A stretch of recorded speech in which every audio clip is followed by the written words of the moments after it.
कर्नाटक के गवर्नर तावरचंद गहलोत ने मुसलमानों को सरकारी ठेकों में 4% रिजर्वेशन देने वाले बिल को सदर जमहूरिया की मंजूरी के लिए महफूज कर लिया है।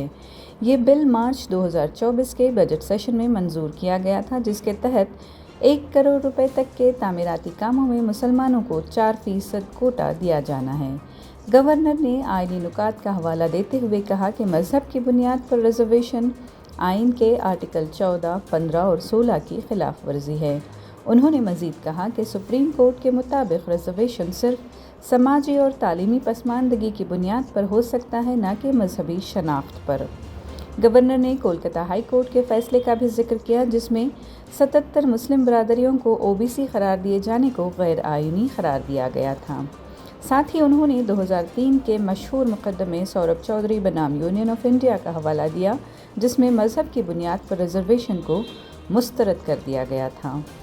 बिल में दलित और कबायली बरादरियों के लिए तामीराती कामों में रिजर्वेशन की हद को 1 करोड़ से बढ़ाकर 2 करोड़ रुपए करने की तजवीज़ भी शामिल है।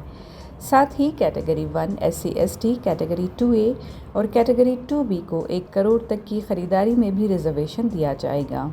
बीजेपी ने इस बिल की सख्त मुखालिफत करते हुए इसे कांग्रेस की खुशामदी सियासत करार दिया है।